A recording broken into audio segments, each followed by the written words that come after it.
¿Qué tal, amigos? Les habla el Padre Rafael Chávez y les doy la bienvenida una vez más a este su pequeño espacio de meditaciones.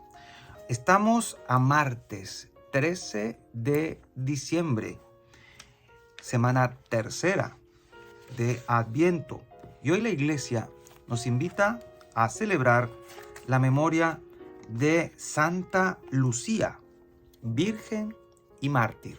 En el nombre del Padre, del Hijo y del Espíritu Santo. Amén. Te rogamos, Señor, que nos ayude la gloriosa intercesión de Santa Lucía, Virgen y mártir, para que quienes celebramos su fiesta en la tierra podamos contemplar su gloria en el cielo. Por nuestro Señor Jesucristo, tu Hijo, que vive y reina contigo en la unidad del Espíritu Santo, y es Dios por los siglos de los siglos. Amén. De esta santa, bástenos saber que Santa Lucía muere probablemente en Sicilia, en el 304, bajo el poder de Diocleciano.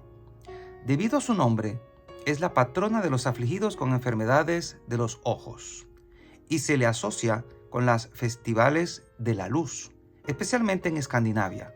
Se menciona en el canon romano, y es patrona de Siracusa y de toda Sicilia.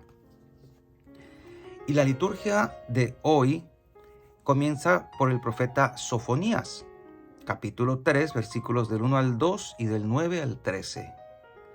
Ay de la ciudad rebelde y contaminada, de la ciudad potente y opresora. No ha escuchado la voz ni aceptado la corrección. No ha confiado en el Señor, ni se ha vuelto hacia su Dios. Pero hacia el fin daré otra vez a los pueblos labios puros, para que todos invoquen el nombre del Señor y lo sirvan todos bajo el mismo yugo. Desde más allá de los ríos de Etiopía hasta las últimas regiones del norte, los que me sirven me traerán ofrendas.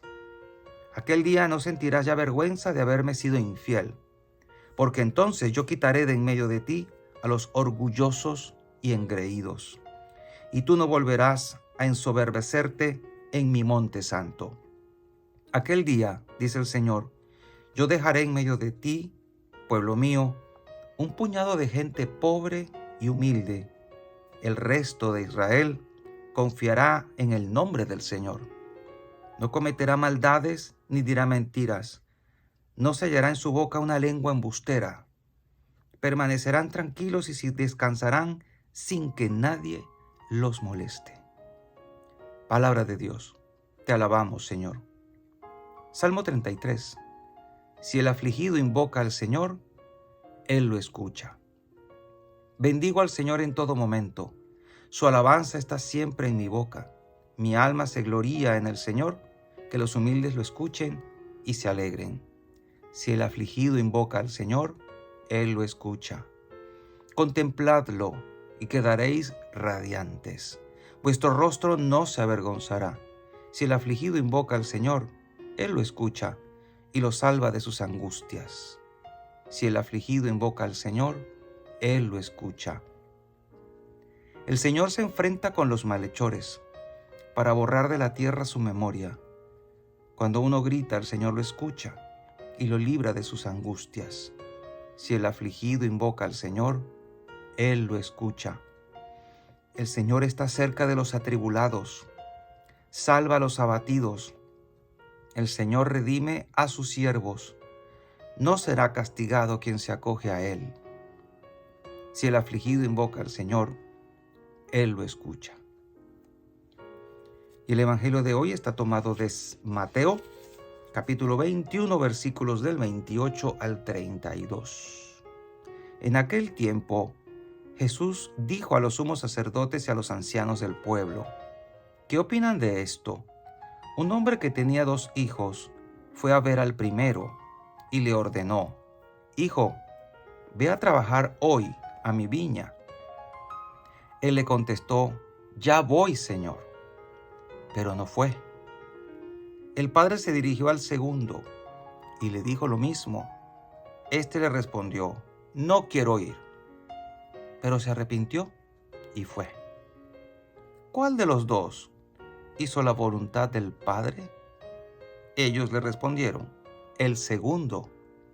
Entonces Jesús les dijo, yo les aseguro que los publicanos y las prostitutas se les han adelantado en el camino del reino de Dios. Porque vino a ustedes Juan, predicó el camino de la justicia y no le creyeron. En cambio los publicanos y las prostitutas sí le creyeron. Ustedes ni siquiera después de haber visto se han arrepentido ni han creído en él. Palabra del Señor.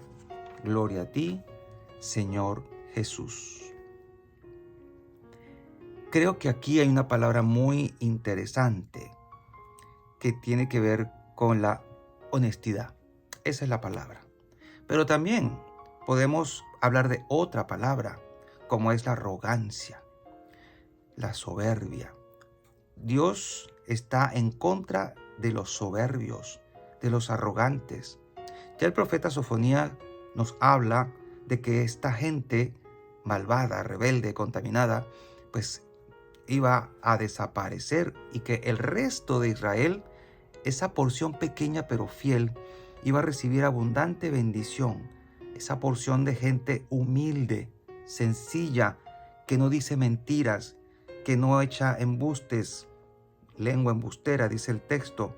Esa gente va a permanecer y van a ser los que se encargarán de anunciar al Señor. De alguna manera, esta introducción del profeta Sofonías al Evangelio nos pone en la perspectiva de esta parábola de los dos hijos, el que dice sí voy y el que dice no quiero ir. Se parece a nosotros, a veces como niños, un poquito, niños malcriados. Cuando Dios nos dice algo y estamos demasiado acostumbrados a hacer las cosas de una manera, como que nos cuesta salir de ese acomodo. Recordemos que a nosotros nos gusta, digamos, tener control sobre las situaciones, y cuando perdemos el control sobre las situaciones nos sentimos inseguros. Y siempre Dios nos está lanzando a una novedad. El Evangelio es una novedad. El Espíritu Santo nos invita siempre a recorrer caminos nuevos, pero es más cómodo instalarse en lo que ya uno tiene, en lo que uno ya cree. Y por eso tal vez mucho católico hay que no procura ir más allá, aprender un poco más, leer el catecismo, preguntar acerca de ciertos versículos de la Biblia. Pues nos quedamos con lo que ya sabemos. Y esto debemos ponerlo todo en el tapete y reflexionar qué vamos a hacer con ello, porque puede que no nos esté sirviendo para nuestra vida.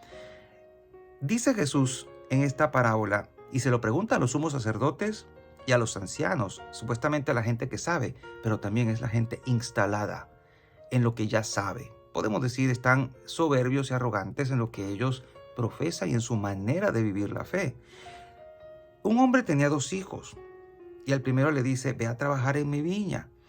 Y parece que de una manera bastante, por decir así, por quedar bien, le dice, ya voy. O sí voy. Pero no termina yendo. El otro, de manera también un poco malcriada, dice, no quiero ir. Pero detente un momento. Este otro hijo tiene una particularidad. Reflexiona, se arrepiente y dice, no. Yo mejor como que sí voy.